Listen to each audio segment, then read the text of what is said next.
Assalamu alaikum, dear students. Welcome class of bridge course. अज़ीज़ तुलबा व तालिबात, हम लोग आज ब्रिज कोर्स की शुरुआत करने जा रहे हैं। तो उससे पहले मैं बता दूं कि ये ब्रिज कोर्स है क्या। तो जैसा कि सभी को पता है कि लॉकडाउन की वजह से अपने को तालीम हासिल करने में बहुत सारी दुश्वारियां पेश आई हैं और कोई बच्चे ऑनलाइन क्लास के ज़रिए तालीम हासिल कर चुके हैं, कोई बच्चों के पास टेक्निकल प्रॉब्लम की वजह से ऑनलाइन क्लास में जो है हिस्सा नहीं ले पा रहे हैं और पढ़ाई पर भी जो है उसका गहरा असर पड़ा है। तो इसी बात को मद्देनज़र रखते हुए हुकूमत महाराष्ट्र ने हमारे लिए हर सब्जेक्ट के लिहाज से एक ब्रिज कोर्स तय किया है, जो कि हर मज़मून का 45 दिन का कोर्स होगा। तो इंग्लिश मज़मून का भी 45 दिन का कोर्स है। तो हर एक एक्टिविटी अपने को सॉल्व करना है। तो जो हिस्सा हम लोग इंग्लिश का पिछली जमातों में पढ़ चुके हैं या पढ़ने में जो है प्रॉब्लम हो चुकी है, तो उसी को जोड़ने के लिए, यानी जो हिस्सा रह गया है अपना पिछली क्लास में, उस हिस्से को पूरा करने के लिए ब्रिज कोर्स को मुरतब किया गया है, बनाया गया है। तो ये 45 दिन हम लोग इसमें दिए गए एक्टिविटीज़ को सॉल्व करेंगे और अपना जो पिछले दिनों का जो तालीमी सिलसिला है, जिसमें हमको तालीम हासिल करने में प्रॉब्लम हुई है, तो उसी को बेहतर बनाने के लिए ख़ास तौर से इंग्लिश सब्जेक्ट में, तो उसी की भरपाई के तौर पर अगर देखा जाए तो ये ब्रिज कोर्स में दिया गया है। तो अज़ीज़ तुलबा व तालिबात, एक्टिविटी नंबर 1 से लेकर एक्टिविटी नंबर 5 जो है ये वर्कशीट्स होंगी। हर एक एक्टिविटी हमको रोज़ाना सॉल्व करनी है।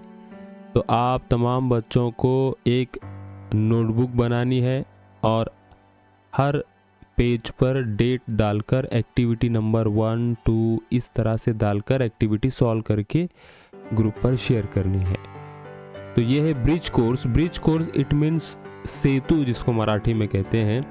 तो दो किनारों को जोड़ना, इसको हम लोग कहेंगे ब्रिज, ठीक है। सेतु इसको मराठी में भी कहते हैं। तो 45 दिन का ये कोर्स है बच्चों, जमात नहुम के लिए इंग्लिश सब्जेक्ट को लेकर। और हर 15 दिन के बाद अपना एक टेस्ट होगा और जो है रोज़ाना एक अपनी एक्टिविटी होगी।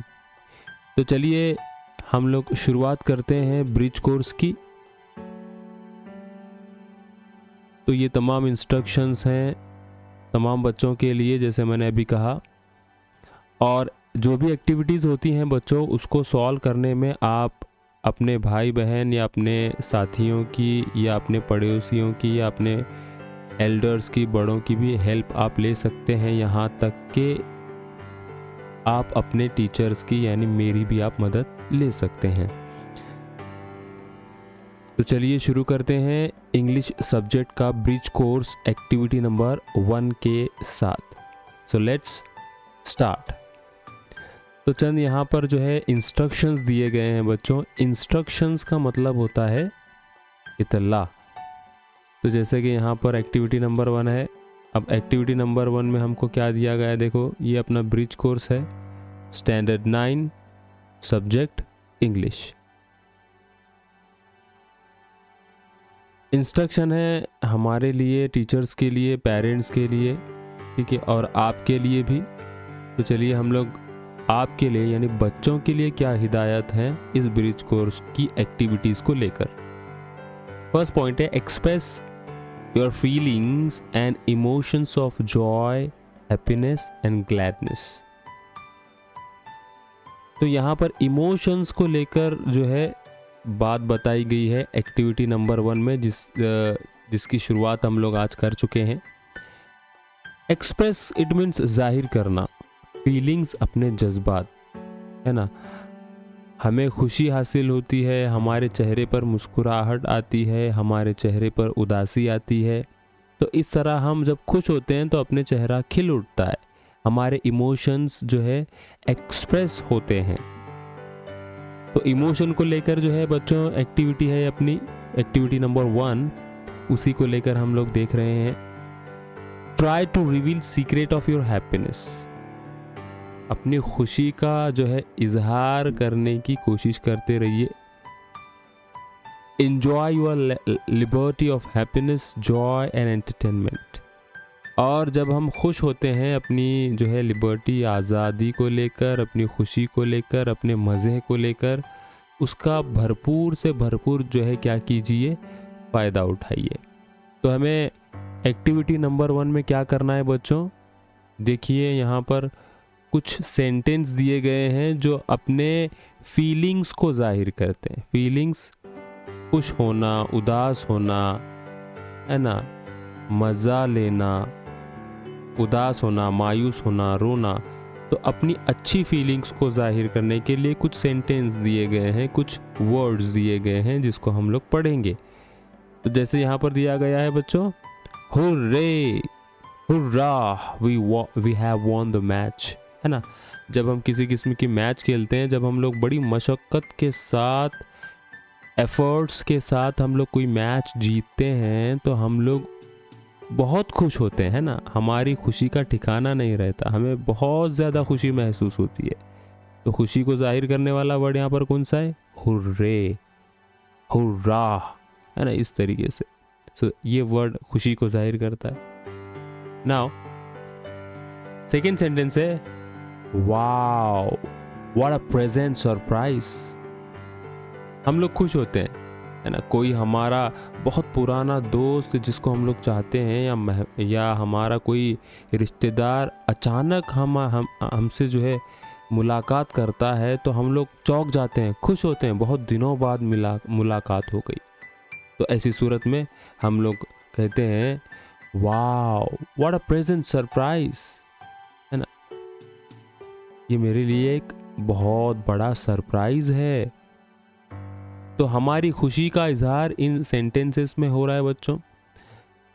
तो हम लोग इसी तरीके से प्रैक्टिस करेंगे इस तरह के वर्ड्स या सेंटेंस को लेकर जो खुशी को या लुत्फ अंदोज होने के वर्ड्स को जाहिर करता है। तो प्रैक्टिस कैसे करनी है बच्चों, देखिए, हर बच्चे को अपने अपने जो है फीलिंग्स, इमोशंस, खुशी जो है अपने ग्रुप में बताना है। तो यहाँ पर प्रैक्टिस है, देखो, what different feelings and emotions did you experience. अब तमाम बच्चों को मालूम है कि हर बच्चे को इमोशंस जो है फील होते हैं। इमोशंस, एहसासात और जज्बात, कभी उदास होते हैं, कभी खुश होते हैं, कभी गुस्सा करते हैं, कभी रोते हैं, कभी मायूस हो जाते हैं। So these are emotions. तो जाहिर सी बात है आप तमाम बच्चों को किसी ना किसी तरह की इमोशंस हुई होगी, है ना। उन इमोशंस को आप बता सकते हैं।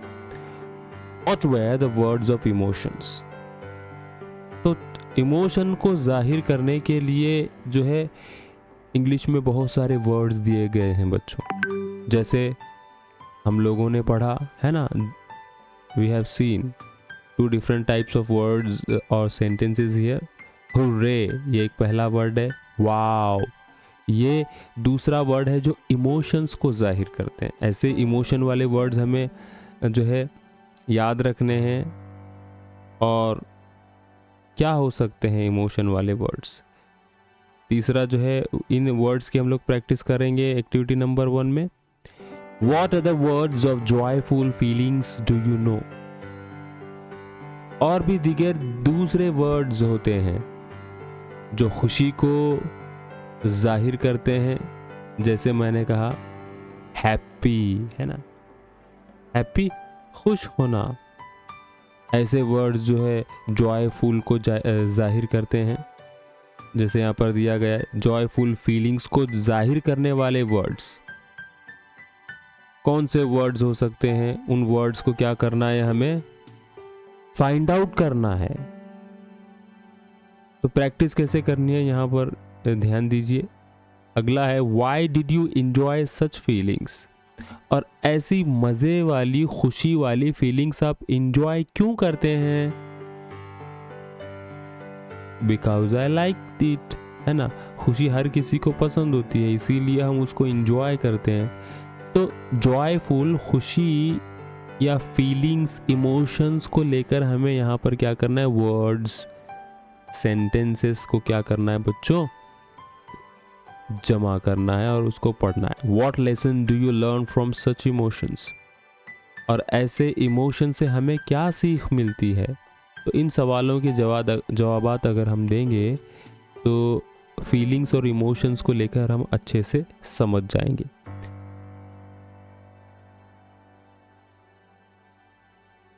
तो इन सेंटेंस की बुनियाद पर बच्चों हम लोग क्या कर सकते हैं, इमोशंस, फीलिंग्स वाले वर्ड्स को जो है जमा कर सकते हैं। तो आप तमाम बच्चों की जो है पहली एक्टिविटी इंग्लिश के ब्रिज कोर्स की ये है कि ऐसे 10 जो है सेंटेंस हमें जमा करने हैं या वर्ड्स हमें जमा करने हैं और एक दूसरे से बात करना है उन वर्ड्स को लेकर। तो इस तरीके से this is your first activity. I repeat, हमको 10 वर्ड्स इमोशन वाले एक्टिविटी फर्स्ट में लिखना है और उसके सेंटेंस बनाने हैं और अपने साथियों से या अपने कलीग से या टीचर से कम्युनिकेट करना है, बातचीत करना है उन 10 सेंटेंस को या 10 वर्ड्स को लेकर। जैसे हम लोगों ने 2 वर्ड्स पढ़े,